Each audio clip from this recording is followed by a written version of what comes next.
Shalom Cici, selamat datang di rumah anak Kemil bersama Kavita. Karena Cici sudah datang, boleh Cici nanti Kemil mau sambil makan minum boleh ya Cici, ya aja. Sebelumnya boleh Cici perkenalkan diri, mungkin beberapa ada yang belum tahu, mungkin sudah terkenal tapi boleh perkenalkan diri. Nama saya Tera, teman-teman taunya Tera, umurnya 88 berarti berapa ya? 31, jalan 32. Iya, ketahuan. Terus saya asli Bogor dan suami Tegal, karena menikah akhirnya tinggal di Tegal. Punya anak 1 usia 3 tahun, suami 1. Ya puji Tuhan. Ya puji Tuhan ya. Apalagi ya? Saat ini menekuni apa ini? Oh iya, menekuninya kalau saya full time di pelayanan rumah singgah bina bangsa. Ya, ada juga beberapa pekerjaan yang saya tekunin, tapi memang fullnya itu fokusnya di rumah singgah. Iya. Boleh nggak sih Ci ceritain tentang bagaimana terbentuknya rumah singgah itu? Rumah singgah bina bangsa sendiri itu terbentuk dari rencana untuk membangun generasi yang dipulihkan ya. Jadi awalnya kan Cici pelayanan ya di jalanan gitu kan, tepatnya kalau di Tegal waktu itu di alun-alun. Tapi dipikir-pikir lagi kalau di jalanan tanpa atap dan sebagainya itu hujan, angin, susah gitu loh. Apalagi kan waktu itu Cici belum punya anak kan, kedepannya mau punya anak dan sebagainya. Akhirnya terbentuklah itu rumah, dan setiap yang dilayani itu harus ada di rumah itu gitu. Saat itu, kalau sekarang memang yang dilayani itu nggak hanya di rumah itu, tapi kita layani juga kan yang tidak di rumah tapi yang perlu dilayani. Jadi terbentuklah rumah singgah ini. Kita nampung buat anak-anak. Sekarang ini difokuskan ke anak-anak dulu, anak-anak yang betul-betul membutuhkan pertolongan gitu. Sudah berapa tahun Ci berarti rumah singgah terbentuk? Kalau berdirinya rumah singgah itu 7 tahun. Iya. 7 tahun tuh di Tegal, perintisan di Tegal. 6 tahun lalu ada rumah itu berarti 6 tahun. Kalau pelayanannya sendiri itu 9 tahun. Benar-benar dari awal. Iya. Memutuskan turun ke pelayanan ini 9 tahun berarti. Lah Cici di Tegal berarti sudah berapa lama? Di Tegal 7 tahun. Dulu sempat di Tegal itu setahun, pulang ke Bogor, udah gitu kembali ke Tegal karena mau menikah kan. Nah, perintisan pertama itu di Bogor. Cuman saya emang nggak lanjutkan, hanya kenalan gitu-gitu aja sama anak-anak. Terus yang ngajar di SLB, yang ngajar-ngajar yang cabutan lah kayak gitu. Lalu mau Tegal, jadinya fokusnya di Tegal. Nah, dengan semua ini pasti sebelumnya ada penolakan gak sih Ci? Mungkin dari keluarganya sendiri untuk Cici bangun rumah singgah full timer kan? Itu mesti kan ada penolakan gak sih? Keluarga sih enggak. Cuman waktu Cici merintis pelayanan ini, Cici itu dalam awal menikah, dan awal pernikahan itu puji Tuhan izinin Cici itu mengalami minus perekonomian, jadi di bawah 0. Paling keluarga itu cuman bilangnya orang susah nolongin orang susah kayak gitu. Tapi mereka nggak ngomong yang membuat Cici lemah dalam pelayanan ini. Justru yang membuat lemah itu orang-orang sekitar ya. Selain keluarga nggak ada dukungan dari siapapun. Suami ya dukung, pokoknya lingkup keluarga. Tapi dari orang yang Cici kenal itu teman nggak ada satu. Wow. Terus suka dukanya Cici sih ketika bangun rumah singgah ini? Sukanya ya melihat anak-anak yang dilayanin itu bisa terawat ya sampai sekarang ya. Dukanya itu ya pelayanan itu benar-benar sangat susah gitu. Jadi melihat anak-anak bikin masalah, lalu kebutuhan yang begitu banyak, terus ya Cici juga kan punya keluarga dan sebagainya untuk bagi waktunya, punya anak kecil ya gitu lah. Kayaknya banyak kan duka ya daripada suka. Tapi suka cita gitu. Terus udah ada penolakan, Cici ada penolakan, Cici ada duka, terus gimana Cici menanggapi semuanya? Lebih suami sih nguatin ya. Jadi panggilan itu emang buat Cici. Tapi karena mungkin perempuan ya, baper atau apa gitu. Suami yang lebih nguatin. Gitu. Itu pertanyaannya. Bagaimana menanggapi penolakannya? Dari dukungan suami. Dukungan suami. Terus lalu ya ingat lagi firman Tuhan. Saat itu udah berjalannya waktu pelayanan, sebelum diriin rumah singgah juga Cici ketemu dengan 2 hamba Tuhan. Dia juga nguatin Cici kayak gitu. Mereka kuatin. Lalu Tuhan sendiri itu membuktikan bahwa saat Cici dipanggil, dia tuh menyertai. Jadi Cici kuat karena kan cobaannya banyak. Iya. Gitu. Tapi setiap cobaan tuh bisa Tuhan kirimin mujizat yang mendukung untuk lewatin cobaan itu kayak gitu. Ada lagi? Udah. Terus gini loh Ci, maksudnya rumah singgah ini kan komitmen yang sangat besar kan Ci. Itu keputusan yang jujur, aku pribadi pun kayak pingin tapi mesti harus mikir beberapa kali dong. Nah, gimana sih Cici tuh bisa sangat yakin, mantap gitu untuk bikin rumah singgah ini gitu? Yang pertama panggilannya kuat banget sih dari hati. Lalu setiap ada masalah, setiap tahun, sebenarnya Cici pikir ini kalimat terakhir di tahun kemarin dan sebelumnya. Cici selalu bilang ingin tutup pelayanan ini kayak gitu. Tapi di tahun ini, ini bulan Juli, di bulan kemarin tetap kalimat itu selalu ada. Aku pengen tutup gitu pelayanan ini. Tapi yang bikin Cici terus berlanjut sampai sekarang, Cici pikir, bukan pikir ya, tapi ini kenyataan. Kalau saya tutup mereka mau jadi apa?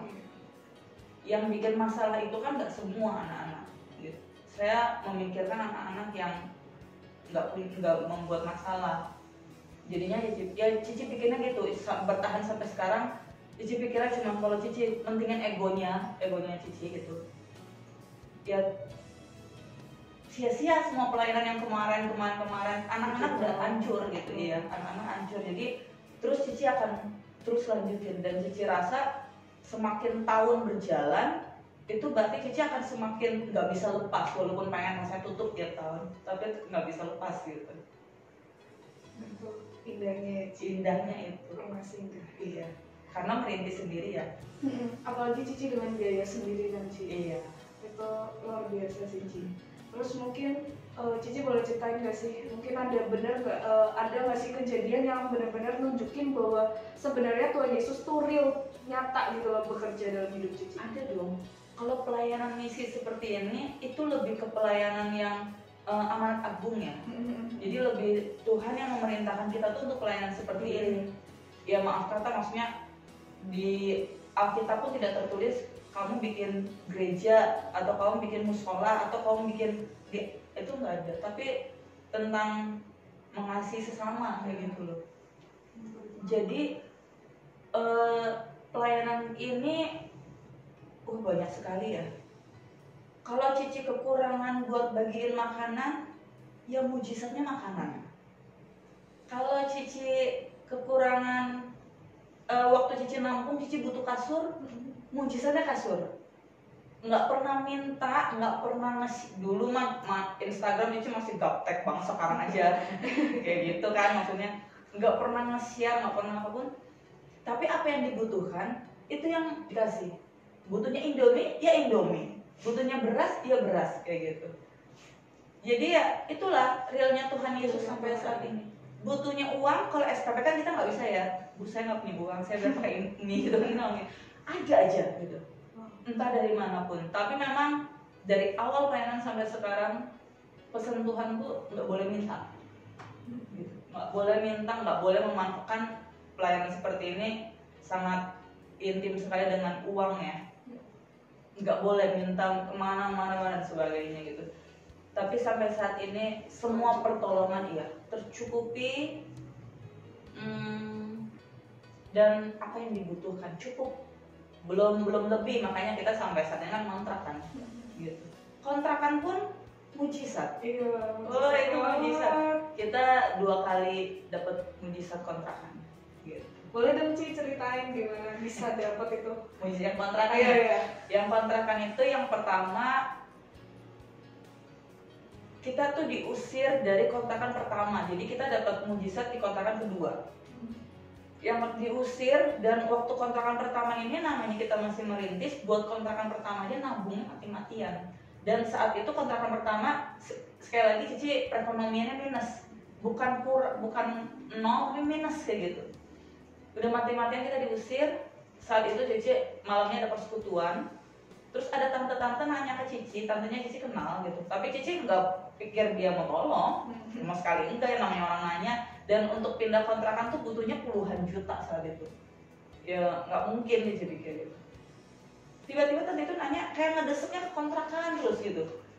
Ya Cici bilang, ya ini lagi nyari lo kontrakan kamu yang sekarang, kenapa gitu kan. Ya tante diusir dari warga gini-gini. Untuk kontrakan berikutnya dananya sudah ada kayak gitu kan. Mau bilang ada, nanti Cici nggak ngontrak, karena kan Cici pikir abis ini anak-anak mau dilepas ke jalanan lagi kayak gitu. Tapi kalau Cici bilang nggak ada, kayak rasa saya ini kebetulan agak belagu sih, susah belagu. Iya emang. Jadi ya udah akhirnya keluarlah kalimat cuma ada segini gitu loh. Mau dicek di rekening dan sebagainya cuma ada segini gitu. 3 juta saat itu, dan membutuhkan kontrakan 17.500.000.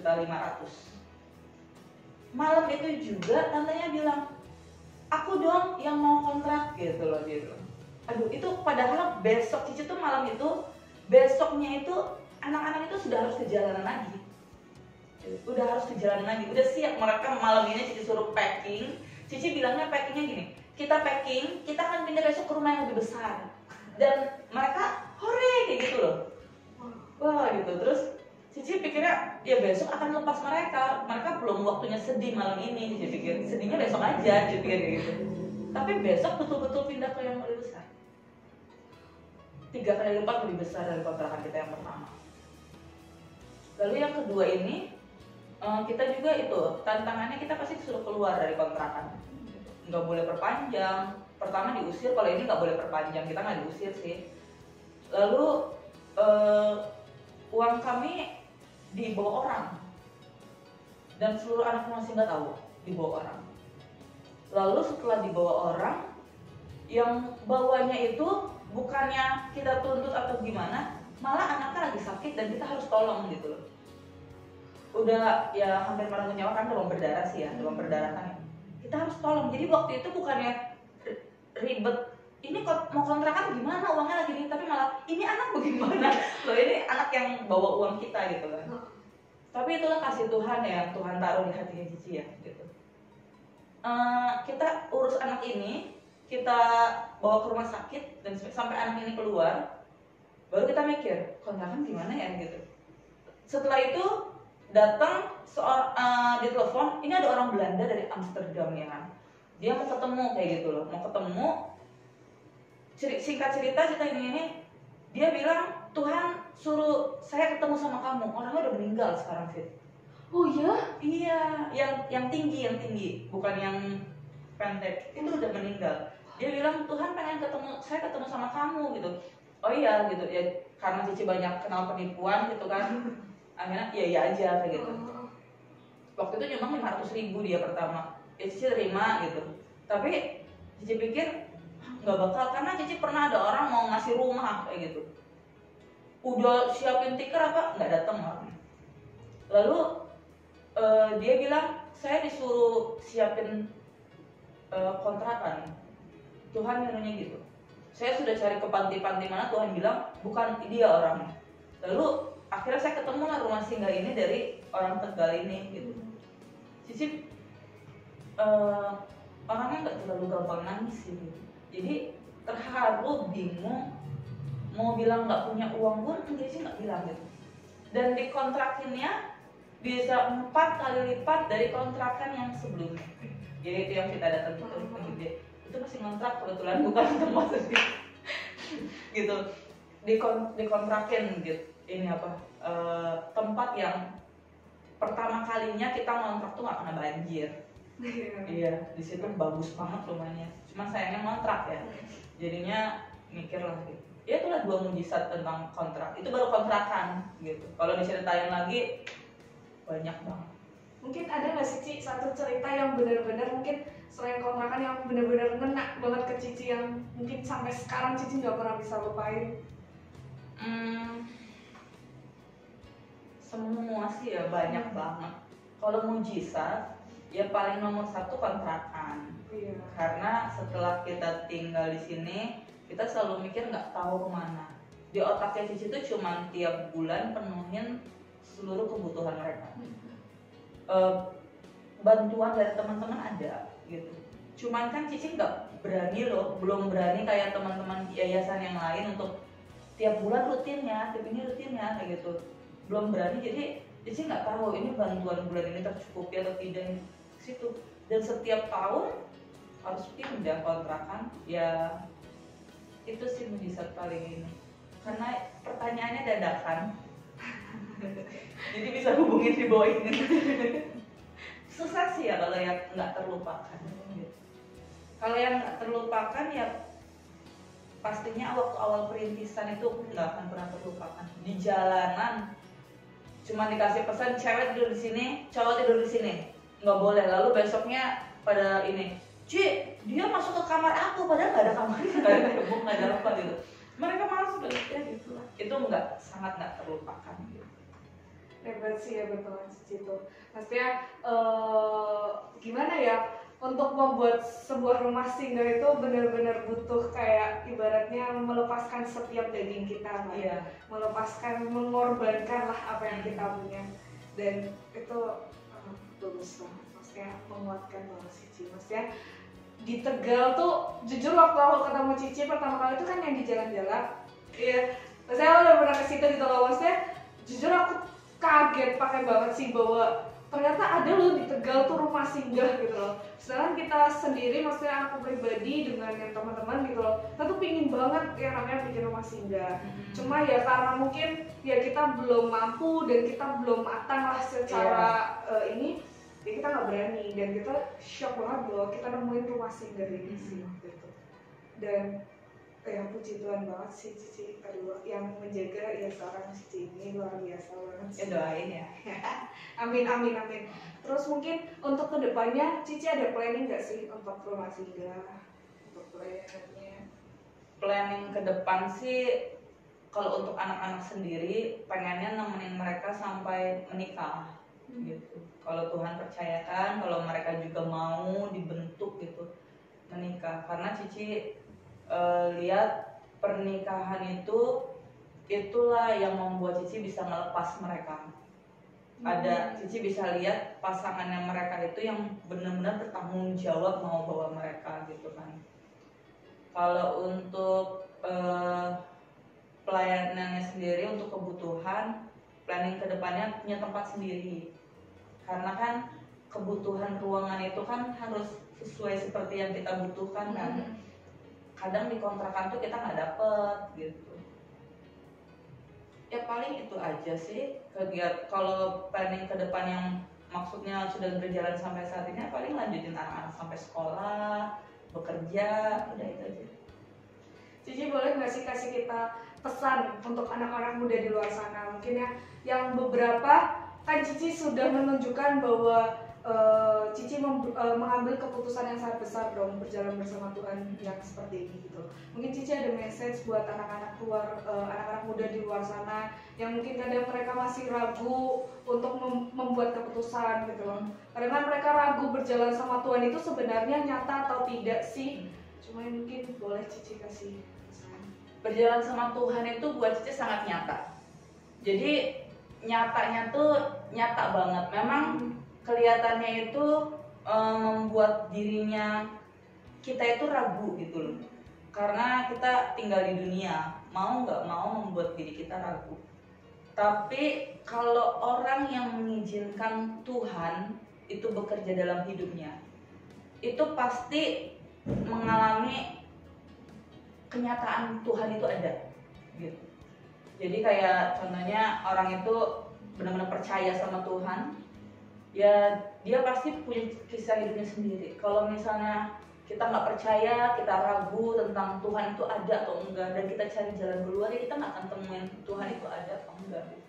Jadi ya mesti benar-benar ambilin Tuhan. Dan untuk pelayanan sendiri, pesannya Cici adalah jangan mau ditipu sama iblis dengan seluruh kesibukan yang kita miliki. Iblis itu selalu bikin kita sibuk sehingga kita tuh nggak peduli. Semakin banyak sibuk, semakin banyak kebutuhan, sehingga kita tuh nggak mau memberi gitu. Kalau Tuhan taruh di hatinya kalian tentang sesuatu yang baik, jangan ditunda, kerjain. Walaupun cuma punya uang 5.000 atau cuma nggak punya uang, mungkin cuma punya barang atau hanya punya tenaga. Tapi firman Tuhan bilang apa yang ada padamu jalanin. Gitu. Jangan ditunda. Ditunda itu pasti nggak jadi. Gitu. Diapain pun pasti nggak jadi. Yang terakhir ya, ini terakhir banget. Kalau kalian kita semua respect apa yang Tuhan taruh di hatinya kita, itu generasi itu dipulihkan pasti banyak. Pasti nggak harus pelayanan Cici seperti ini gitu. Contoh ini di gereja ya, kita tahu-tahu Tuhan bilang besuk orang teman kamu yang udah lama nggak gereja kayak gitu.